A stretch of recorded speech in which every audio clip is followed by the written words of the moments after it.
What's up, Wise Flyers? Welcome to the very first episode of Points on Points, where we talk about travel points, credit cards, and anything else travel related. Today, we're joined by our very first guest on this show, Dustin from Waller's Wallet. Dustin, how are you today? I'm great, David. How are you? And hey, what's up, Wise Flyers? How are you all doing today? Yeah, awesome, man. Thanks for coming on the show. Of So the course, way the thanks for show is having going to me. work is we have these 5 topics on the screen here. We're going to talk about each of these topics. There's going to be a 2-minute timer for each topic, and we're going to give our own perspectives on each of these topics.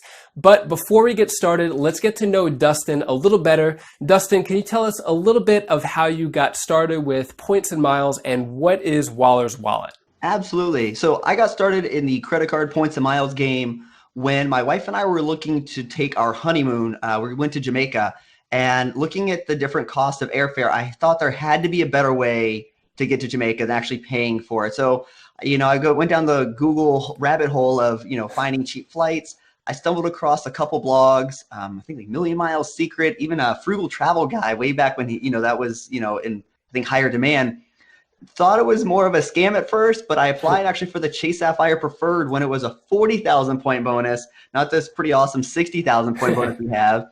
Yeah. Ended up paying $15 for 2 round trip tickets, and I have never looked back. And I have just gone deeper and deeper in this game, and it's been fantastic. Nice. And as far as what my channel's about, what I really want to do on my channel is show people how they can use their daily spend and really maximize that daily spend to earn themselves points and miles to take those trips, those heavily discounted or free trips. Because everybody has their daily spend. Try to maximize your spending to the best of your ability to take that 1, 2, or 6 or 7 trips a year that you're looking for. Right. Yeah, that sounds awesome. And guys, if you want to check out Waller's Wallet, I highly recommend it. There's links in the description below. Also, Dustin, one more question. Actually, before I get to this question, I just want to mention Chase Sapphire Preferred card was one of my first cards as well. Yeah. But the really sad thing was I had no idea what I was doing at the time, and I didn't meet the minimum spending to get the 40,000 points. Yeah, I know. That's awful. I know, it's live a and sin. learn, right? Yep, live and learn. That's right. I'll never make that mistake again. No. So before we get started, what is your favorite award redemption that you've ever had? Oh man, probably my favorite reward redemption was taking my mother-in-law to Hawaii. So what I had done to do that was around the time, I don't remember, the American Airlines 100,000 point card for the city executive American Airlines card with that $10,000 spend. Yes. I opened up one of those because at the time you could burn 17,500 AA miles for a business class ticket on Hawaiian Airlines. That's no longer there. Yeah. So we actually flew out on United via Singapore for 17,500 in coach, but flew their business class on the way home. Nice. And to see her be able to take a trip that she's always wanted to take, I think was probably one of my best redemptions to date. And wow. we've done a lot of, I feel like we've done pretty well with the traveling, but that one really sticks out to me because just to see her so happy was fantastic. Yeah, that's awesome, man. That's great. Yeah, it definitely feels good, especially when you could help other people out, who never thought that travel like that was possible. Absolutely. That's awesome. All right, so you ready to get started? All right, so I'm going to start the timer now. Our first topic is best credit card for April. Dustin, you're going to take this first one, and the clock starts now. All right. I had a hard time with this one. I think there actually comes down to 2. One is for a targeted and one's public. I think if you were targeted for the 70,000 point Chase Sapphire Preferred, to me, that's a no-brainer if you're under 524. That is a solid offer, even with that $95 fee up front. But for public offer, the temporary increase on the Citi American Airlines business credit card of 70,000 miles after a 4,000 spend, I think that's pretty solid for an increased bonus for a credit card right now. Yeah, I agree. I definitely agree with that Chase Sapphire Preferred card at $70K targeted. Unfortunately, I wasn't targeted. I checked those best offers all the time and I have nothing. I'm over 524. Chase never gives me love for those anymore. Yeah, no love from Chase. So And that, yeah, that 70K American Airlines, that's a really good offer as well. That comes and goes throughout the year. So for my favorite card for April, I'm going to have to say I was split between two cards just because of what's going on in the updates and the news and everything. So one would be the Chase United Explorer card for 60,000 United airline miles. The reason why is because I think it's a great keeper card, especially if you fly United at least one time per year. You get the United Club Lounge, you get the free bags, and but also because what we're going to talk about next is United Chart going away. I think there's a little bit more sense of urgency to use your United miles to book flights with the right with fixed points prices at the moment. So that's what I would go with. But another one that I really like, since we're doing two cards each now, it would be the Chase IHG Premier card. I think it's another great keeper card. It's at 120,000 IHG points right now. That's a timer. Yeah, 120,000 IHG points right now, plus that free anniversary award night. I think that's pretty sweet. I do like the IHG card myself. I'm curious with the United card though, and I think this will go into the next one, what they're going to do with those extra benefits for that credit card once they go dynamic. To me, that's a kind of a dependent factor for me on that card. But I agree though that the increase, if you can earn it and burn it real fast and get into those values, there is a lot of value in that United chart, especially with that excursionist perk. Yes, definitely. All right, so moving on to the next topic, perfect segue actually. The United chart going away, is this good or bad? I'm going to start the timer now. I'll take this one. Yeah, so we'll switch off. We'll go back and forth.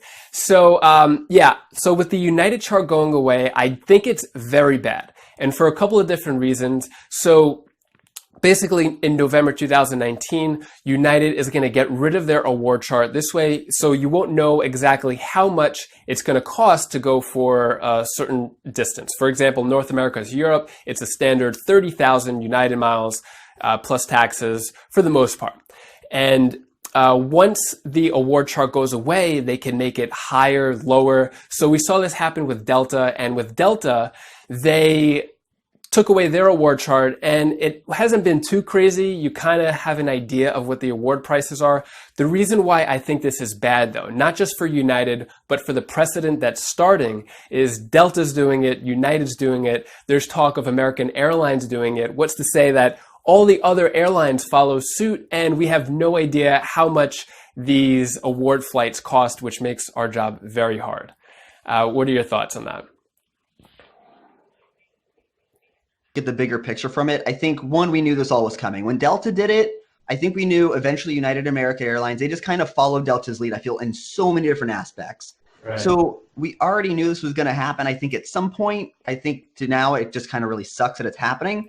But even looking through their award chart or just looking through, I have seen saver availability, even for economy tickets on United, really either dry up, or you're looking at like 2 layovers and like a 32-hour flight to Europe on a lot of these. Yes. But I think this could, and while I do agree it sucks for us who utilize points and miles and try to maximize those, for the average person, I think who they're really gearing this towards, it could be beneficial. But I think how we can maybe benefit from this, if everything is being equal, then the airlines have to work on their service, right? So United and American Airlines service is subpar, I think, compared to Delta. No, Delta has those flash sales with their miles, and the people who this really hurt are definitely those business class flyers. Although I think, I'm an economy flyer typically myself, I'm going to feel this as well because there's just not many options when you're looking at some of these here. And I think the positive for us, though, is that it's only hasn't hit the partners as of yet. And it will, though. I think we will, just because of the way we're seeing it go. But as a whole, I agree with you. I think it's a negative as a whole, but I think when we take a step back and look at the bigger picture, if United and American Airlines can fix their service levels, that could be beneficial for us. And that just means now you need to really learn those partners, Singapore Airlines, Avianca, if it's, even if it's on One World, when American Airlines decides to do this, British Airways, Iberia, there are still great opportunities out there for us. But as one of the big US 3, I agree it's a negative. Yeah, and to wrap it up, I think that like you said, if the partners go away, that'll be really sad. I think a lot of people will just completely ditch United altogether. And one other point I wanted to make was, I think the reason why United did this is because, all airlines are constantly devaluing their award charts on a regular basis. And then people get upset with each devaluation. But if they do it one time, they have the freedom to do whatever they want. So I could see from United's perspective why they would do this. So now people don't complain every month when they're devaluing the chart. It's just a one-time thing, and they have freedom to do whatever they want. Right. That lack of transparency, I think, is going to be a big problem for a lot of people. Yeah, totally. I think they lost a lot of trust, with this move. All right, so our next topic is going to be best cashback credit card. Dustin, you're going to take this one. I'm starting the clock now.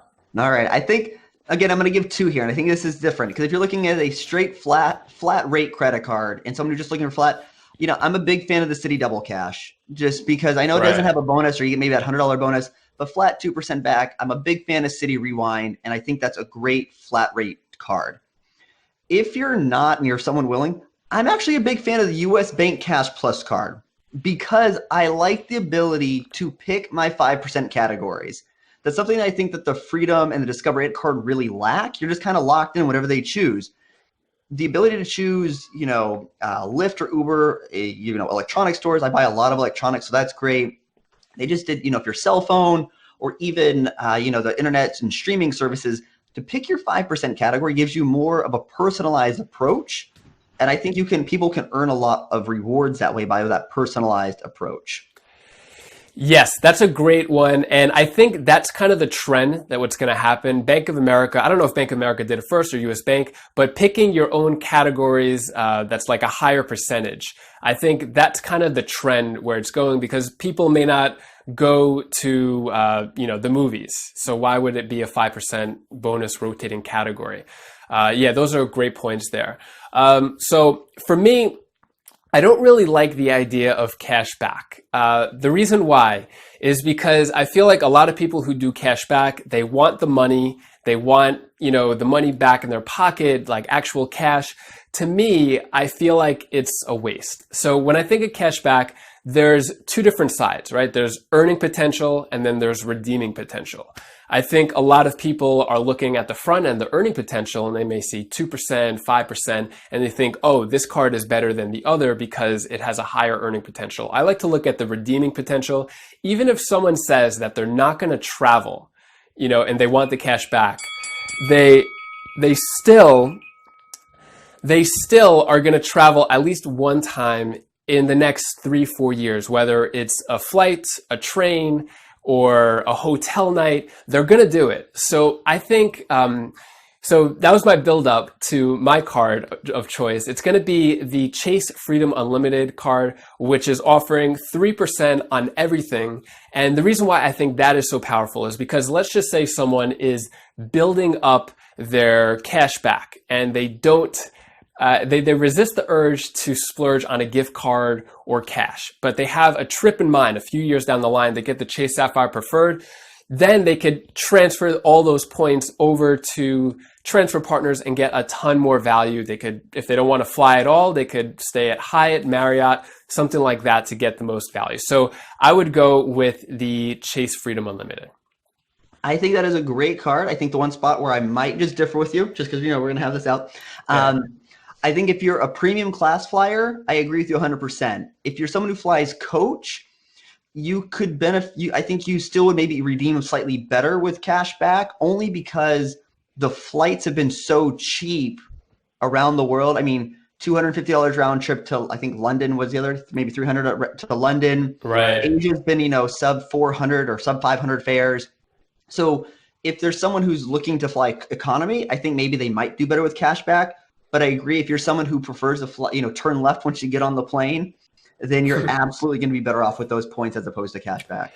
Yeah, totally. And there's no way to compare or compete with any of those deals where, I've seen like 350 round trip to Hawaii, like some parts of the East Coast. Like once you get those deals, and if you were to, save and be diligent, those cashback points for something like that as a redemption, if a person were to travel, totally, I think that's fine. Yeah, good point there. All right, so the next category, the next topic we're going to talk about is Chase Marriott cards versus Chase Hyatt card. So specifically, we're going to talk about the Chase World of Hyatt versus, since there's a few different Chase Marriott cards, the Bonvoy, we're going to kind of lump them together somewhat. All right, so I'll take this one. We'll start the clock now. All right, so between Marriott and Hyatt cards, so we're just talking about the cards. Programs are valuable as well. I'm going to go with the Chase Hyatt card. Even though Marriott is offering higher sign-up bonus, currently 100,000 points for several of their Bonvoy cards, I still think Hyatt is a lot more valuable just because the free anniversary award night, I think you get a lot more value out of that perk, as well as compared to the Marriott cards, at 35, I think Marriott points are so diluted. It's really hard to get a lot of value out of that award chart, especially at a price point of 35,000 points for the anniversary award night. I don't think you're getting much value there. Also, Hyatt points are way more valuable than Marriott points. You could get redemptions as low as 5,000 points per night if you want to stretch out your points, and even get all-inclusive resorts for only 25,000 points per night. So a great value. Yeah.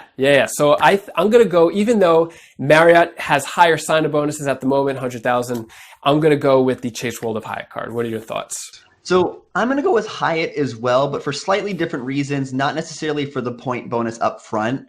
Because I agree with you. Marriott, while it looks flashier at 100,000, that's not going to really do you really well at a lot of different properties. Hyatt value is by far more valuable.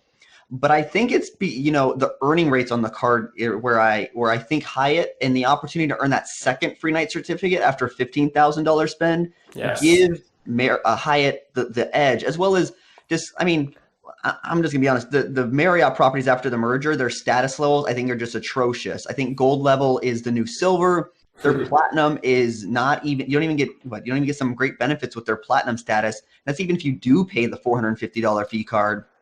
So while you may have better number of properties with Marriott, the quality in properties from Hyatt, and they added the small luxury hotel properties as well as recently the Thompson properties, which you can even use your free night certificate at one in New York, which is category with the Guild Hotel, which is a category 4. I think the 2X on Transit and even fitness clubs from Hyatt is a better option than Marriott. Marriott doesn't really add anything special to their cards. So as a whole, I think I agree with you. Their whole status became a big mush after SPG, and a lot of people got screwed. If you want to talk about like the loyalty programs itself, absolutely. I feel like Hyatt, much better. They really irritated a lot of their long-term loyal customers, to where I think we've seen places like Hilton really capitalize on that, and really their IT issues. I can't tell you how many times I've read in forums of people's statuses not being updated appropriately, people's nights and points not posting, like those types of IT issues. They've had almost 2 years to figure it out. Like, that should not be happening. And if I'm a loyalist to a hotel company, which I'm not, I would be looking for one that gives me ease, and Hyatt just makes it so easy. Even if you're a discoverist, they treat you like you're gold there. Like you're a great member. Right. Yeah, totally. I just did Hyatt a little while ago, a couple of weeks ago, loved it. And also another point, even though Hyatt has a much smaller footprint than Marriott, I still think it's more valuable. Even though you could get a Marriott in every city, multiple Marriotts, I still think Hyatt takes the win. I agree with you on that one 100%. All right, so moving on to our last topic. This one's a doozy. I feel like this one causes fights between a lot of points enthusiasts. Yeah, so I saved this one for last. All right, so American Express membership reward points versus Chase Ultimate Reward points. Which is better? Dustin, you take it away. You know what? I feel like I've been I think I'm gonna go with membership reward points on this one. And the reason why, Chase Ultimate Reward Points, when you look at United Miles now blowing up their reward chart and going dynamic, that leaves Hyatt as your most valuable partner. Everyone else, I mean, if you look at their partners, and I think I said this in a live recently I did, United's going dynamic. Southwest is dynamic. JetBlue is dynamic. Virgin Atlantic, I think, is making changes here in the next couple months, and it sounds like they may be going dynamic, although they say they haven't. British Airways looking to go dynamic. IHG's confirmed they're going dynamic. Chase Ultimate Rewards are slowly turning into a glorified cashback option. They are what Capital One, we used to make fun of Capital One about, and they're slowly turning into that. But membership rewards, while they're not great through their travel portal, and I'll be the first to say I think they're atrocious through their travel portal and they need to fix that. But you can't argue with the fact their transfer partners are the best in the game. Can't deny it. Transfer bonuses. You have great airlines. You know what? The Avianca, once they brought on Avianca, that really leveled the playing field for Star Alliance for membership rewards. Asia Miles, they just have so many options. Chase just really needs to do something because I feel like they're not gaining any ground. Chase's complacency with their program has really, I think, set them back because they're just banking on everyone using that 1.5 cents per point through the redemption portal. And even then, I was doing stuff that's not even equivalent to Expedia. They're charging more on flights through Expedia than they are through Expedia. So I'm going with membership rewards on this one because Chase is just, thinks they're too high too big to fail on this. But if you learn the programs, I think you're going to get far more value out of membership rewards. That's my answer. Wow, you tore up Chase Ultimate Rewards. They are just beaten down after that. So you might know where I'm going with this. I still think Chase Ultimate Reward Points are more valuable, even though American Express has more transfer partners, but more doesn't always mean better. There's a ton where I think a lot of people just have no idea how to use. Air Mexico, who knows how to do that. But Chase Ultimate Reward Points, yes, I know the Expedia, I remember you did a video on that, the Expedia search engine, it just isn't there. They just have the name Expedia slapped on it for whatever reason. So I agree. There is some fault with Chase Ultimate Reward Points. But I think for the average person, Chase Ultimate Reward Points is really easy to use. Also, it offers valuable transfer partners that people are going to use on a regular basis. Like if people want to, I think the majority of Americans who travel, they go to the Caribbean or Mexico or try to stay really close to the continent. And for that case, I think Southwest is great for that. JetBlue is great for that. I agree. United is on its way out. Chase Ultimate Reward Points went down a few notches because of United, going dynamic. Totally agree with you there. But American Express doesn't really have any good hotel transfer partners either. We have Hyatt with Chase Ultimate Reward Points, so I think you get a lot of value there. Marriott is so-so, but at least you have a lot of options there.